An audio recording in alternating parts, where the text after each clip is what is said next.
Hello, people of the internet. So today we have the infamous broken bolt situation.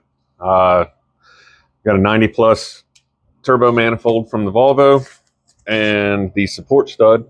See if I can get a picture of it. Right there. Yep. The lower support stud in the manifold snapped off. And this was broken when I got to the vehicle. I can honestly say I didn't break this one, but it's been broken for a good while. I've had the vehicle now almost 10 years, and so this happened before I bought it. So we're going to attempt anyway to get this out. Now, there's a few ways that people go about doing this, and probably on a scale from 1 to 10, 1 being the least likely, 10 being the most likely.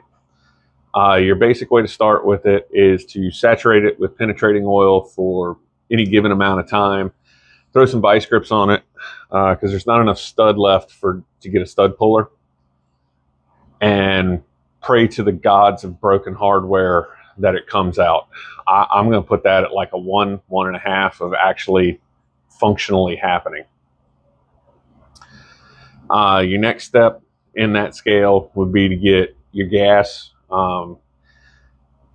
In olden times, I've done it with propane. It takes forever, but MAP gas works pretty decent. And if you have an oxyacetylene torch, that works pretty good.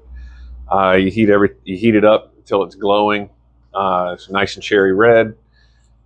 You take the heat away from it. You immediately shoot it with a little bit of your favorite penetrating oil. And again, you pray and hope that it comes out. I'll put that one at about a 3, maybe a 4. It does work, but sometimes it's hard. Next method, I'm going to say is going to be a toss-up between two types. If you have one of the inductive coil heaters that are pretty common these days, they're like a magic wand with a little coil on the end. You stick it over the broken piece, it begins to glow, take the heat away, and a lot of times it works. They have a pretty good reputation, and they're pretty reasonably functional. I don't own one, so I can't demonstrate it. And then the next, which is what we're going to do, you just take a nice nut, throw it over, you weld it, you give it just enough time for the weld to cool, cool enough that you're not going to break it, and then you unscrew it. I'm going to put both of those, the inductive wand and the welding nut. I'm going to put both of those pretty high. They tend to work, say probably 7 out of 10. Yeah, there's tons of videos where guys are like, they've got a stud that's broken off flush with a surface. They're trying to weld a nut down into it. Sometimes those get a little bit lower on the success rate, but I would say that most of the time it's pretty high success rate. It's pretty functional. And then the absolute way that it's going to work, you cut off, you center punch it, you drill it. With this, I'm not exactly 100% sure. I mean, it can only be but so deep. It doesn't, the boss here isn't fully cast into the manifold. It's kind of a standoff boss. Let's see. You can tell, yeah, it doesn't, it's not all one piece. So again, you cut it flat, you center punch it, you put a pilot drill, next size up, finish size, and try to do it. That works. It is very time consuming, but it works. It just gets the job done. But for today, we're going to try to set a nut on there and weld it. Now, some people will tell you that if you're going to do the nut weld job, to flush cut it, put the nut on, and then do it. And I understand. I do. If that works best for you, continue to do it. For me, if I have a bit of the broken piece still sticking out of the surface, I like to just leave it. I find a nut that sits taller than what that does, but still covers everything, crank the welder to 11 and burn that sucker in. Just pump it full of heat and wire and go to town. It's probably not right, but that method has worked for me 9 times out of 10 over the years, and that's what I like to do. So that's what I'm going to do today. And so yeah, let's get started and see if I can get this out so that it gets fixed. All right, so that's a little bit of a closer image instead of me standing away from it and just talking. And so if you can tell, you can still see that you can still see how the nut is just slightly proud of the broken stud. And there's, so that gives you a good amount of area to plug weld and get everybody nice and hot and do what you hopefully want it to do. So fingers crossed, we will not end up having to drill it, because I hate doing that. Well, all right, that did not work for me this time. As you can see, it did give me a nice cleaner break on the stud though, so that was something. Sometimes, and I know what it is, I didn't get enough penetration down into everything, and sometimes that's one of the problems, and that's why a lot of people do like cutting studs flush. So I have plenty of extra nuts. We will back up, regroup, and try this again.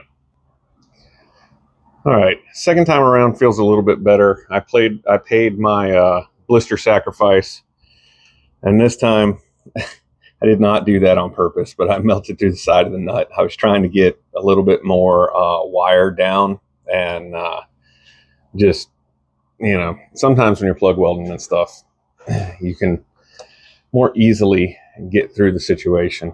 But let's see how this one comes out.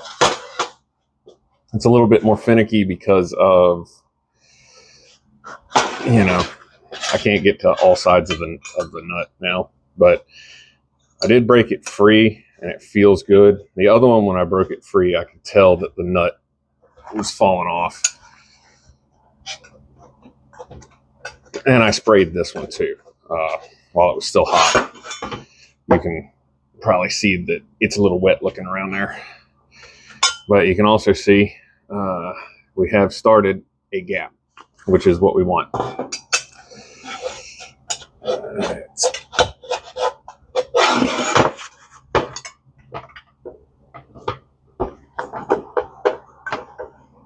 And it's kind of like working a tap with this. You need to go back and forth a little bit. I've seen some guys put the Ugga machine on it, and I don't know. I understand that time is money, and these days that's just what it is. But I've always found with stuff like this, you really got to go slow. If you start speeding it up, you start trying to rush, then that's really where you're going to screw something up. What do they used to say? Slow is smooth, smooth is fast, that sort of thing. I really believe in that. I think that's, slow down, take your time, and do it right from the beginning. So as you can see, this is now coming out. I'm not gonna film the whole thing, make you guys watch that. So we'll come back in a couple of minutes when it's all the way out. All right, so there's the broken stud. It came out, no problems. I'm going to use a bolt just because of the way this setup is. A bolt will work fine. I can get to it from underneath the vehicle. Remember, once you get the old stud out, you want to use a proper thread chaser, thread cleaner, and take care of the threads. When you put the new one in, Make sure you use a bunch of anti-seize. You don't want it, you know, and use the right kind of anti-seize. Use high temp anti-seize. But you can see here this nice little stainless steel 8125 button head cap screw goes in there really nicely.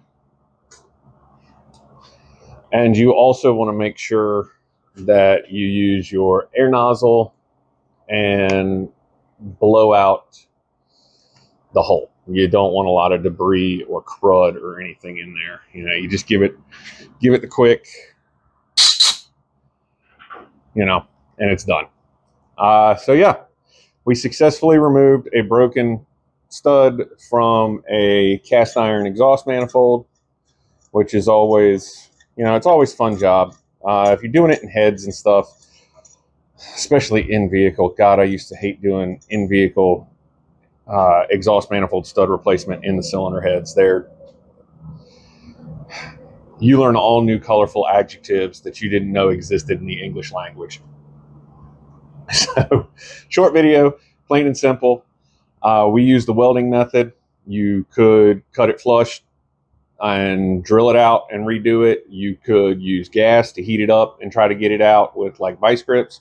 You could soak it for the next 4 weeks and see if it comes out also with vice grips. If you have an inductive coil wand, use that, see if it helps. But basically, you are applying heat, and then if you want to, you don't have to, you can. You apply heat, you hit it with penetrating oil, which is basically a cold shock. And so everything expanded when it heated up. You apply the penetrating oil, it shrinks back. You can apply cold water too. You can do it with that. Basically, you're just doing the shock. And then I guess the modern TikTok trend is to heat it up and fill it full of crayons, right? Wax. That I guess works. I've never tried it, so let me know if it's you know, made for TV kind of works or if it actually works. But yeah, everybody get out, have fun, and go do something you like.